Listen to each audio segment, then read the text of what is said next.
Hi, I'm Eve Anthony for Entertainment Scoop. I'm with the lovely Natalie Grant. How are you doing today? I'm doing well, thank you. This is your acting debut. It is. Congratulations, first of all. Thank you How very did this much. come about? You know what? They called my agent and said, "Hey, we've got this role, and we think that Natalie would be great for it." And it's not something I sought out. I don't plan on doing a bunch more movies or anything. I love being in the music world. That's where I've spent the last 15 years. And but this was fun, and it was something different for me. And I think that the script was super compelling. I've seen a lot of faith-based films, but I'd never seen anything like this. So it was the script that immediately drew you to say yes. Absolutely. And the fact that it was a small role. I was like, okay, there's just a few things marked that I have to play, then yes, I can do it. You've sold over 3 million records. What is that like? It seems unreal when you say that. I feel like you must be talking about somebody else. Especially because it's in a genre of music that I'm so passionate about, and I think one of the cool things about it is it's not about record sales. It's about a message of hope that people seem to be really hungry for in today's world, and I think that's an indicator.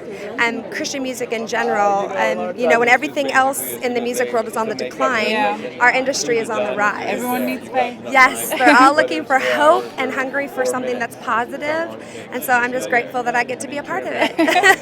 So, as a Christian musician and being involved in a movie where the theme is religious persecution, was that a bit of a challenge for you? It was, because I think that we are so fortunate to live in a country that we have religious freedom. There's a lot of places in the world that they are really experiencing true religious persecution. One pastor that I know from Idaho, who's currently in an Iranian prison, these are people who are actually facing true and real persecution. So at first it was kind of hard to go, well, this is America. We have freedom of religion, but at the same time in our culture people are screaming for tolerance, and a lot of times those people are showing the greatest intolerance, because if you don't agree with what they're saying, then you can't say it anymore. And I think that this film is important because it's not saying that you have to believe what I believe. It's just saying I believe what I believe, and don't mess with what I believe. And I'm not going to mess with what you believe, but don't you mess with what I believe. Exactly. Thank you so much.